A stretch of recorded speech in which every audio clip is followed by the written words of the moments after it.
warahmatullahi wabarakatuh. Perkenalkan saya Salma Siva dengan NIM 21110500059. Di sini izinkan saya untuk menjelaskan terkait adeno-associated virus guna memenuhi nilai dari tugas mata kuliah virologi. Untuk yang pertama, saya akan menjelaskan terkait morfologi dan struktur dari AAV. Morfologi dan struktur dari AAV atau adeno-associated virus ini merupakan virus kecil tanpa selubung dengan diameter 25 nanometer dengan genom DNA untai tunggal berukuran 4,7 kb. Virus terkait adeno atau AAV adalah virus kecil yang termasuk dalam keluarga parvovirus. Kapsidnya berbentuk ikosahedral dengan simetri dengan 1 dan terdiri dari 3 protein virus, VP1, VP2, dan VP3 yang terdapat dalam rasio kira-kira 1:1:10, dengan VP3 sebagai protein yang paling melimpah. Selanjutnya, klasifikasi dari adeno-associated virus. AAV ini termasuk dalam genus Dependoparvovirus dalam keluarga Parvoviridae atau parvovirus. Setidaknya 12 serotiп alami telah ditemukan yang bervariasi dalam tropisme jaringannya. Aspek khusus ini digunakan untuk menargetkan vektor terapi gen AAV ke lokasi yang diinginkan. Virion AAV adalah partikel ikosahedral tidak berselubung dengan genom DNA beruntai tunggal. Serotip AAV yang paling banyak diteliti adalah AAV2 atau tipe 2 yang berfungsi sebagai prototip keluarga.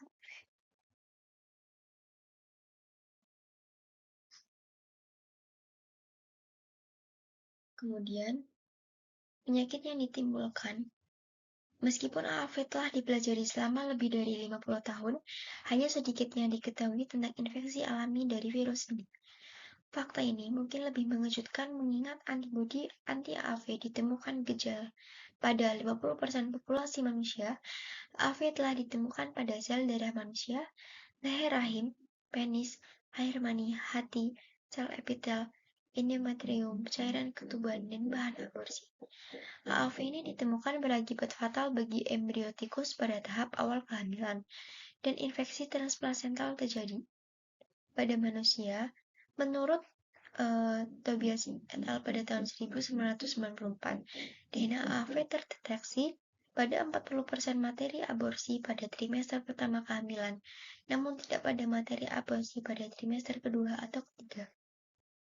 Mereka berpendapat bahwa infeksi AAV pada mukosa uterus dan sel trophoblast dapat mengganggu perkembangan plasenta dan menyebabkan keguguran dini. Untuk infeksi AAV sendiri tidak menunjukkan gejala dan dapat berlangsung seumur hidup.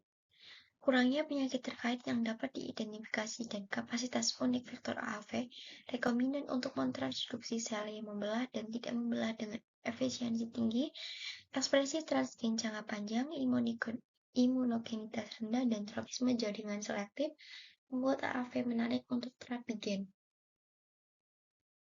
Untuk sumber penularan, AAV dapat ditularkan melalui kontak langsung dengan orang yang terinfeksi atau kontak tidak langsung dengan lingkungan yang terkontaminasi. Rute penularannya meliputi pernapasan, gastrointestinal, dan kemungkinan penularan seksual. Kekhawatiran terhadap penularan vertikal dari ibu ke janin juga ada. Berikutnya, faktor AAV dalam gen terapi. Salah satu keunggulan AAV sebagai vektor terapi gen adalah kenyataan bahwa virus ini tidak diketahui menyebabkan penyakit apapun. Selain itu, AAV dapat diproduksi pada titer yang sangat besar, mendukung ekspresi transgen jangka panjang bahkan tanpa adanya integrasi transgen ke dalam genom inang, dan menginfeksi berbagai macam sel yang berbeda. Dengan menggunakan protein kapsid dari serotip virus yang berbeda, baik serotip alami maupun sintetik, vektor AAV dapat direkayasa untuk menargetkan setidaknya sampai batas tertentu sel dan jaringan tertentu. Untuk kesimpulannya, terapi gen berbasis AAV telah memperoleh manfaat signifikan dari pengetahuan dasar yang dikembangkan dalam penelitian AAV selama 30 tahun terakhir. Kemajuan ini mengarah pada perkembangan beberapa vektor AAV yang sedang menjalani uji klinis atau telah mendapat persetujuan FDA, termasuk Glipera, Luxturna, dan Zolgensma. Namun, mengingat 35-50% populasi dunia memiliki seropositif dan menetralkan antibodi terhadap satu atau lebih bentuk AAV. Sungguh luar biasa bahwa banyak permasalahan mengenai siklus hidup AAV ini in vivo masih belum terjawab. Karena rumitnya hubungan sebab akibat, sulit untuk membuat kesimpulan pasti mengenai dampak infeksi AAV terhadap kesehatan manusia. Meskipun AAV dianggap non-patogen, beberapa laporan menggambarkan infeksi AAV berhubungan dengan hasil reproduksi yang merugikan.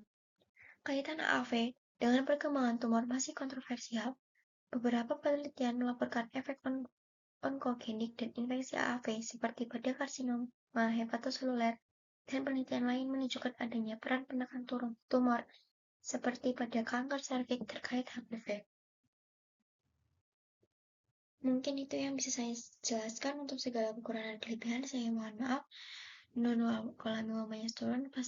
Wassalamualaikum warahmatullahi wabarakatuh.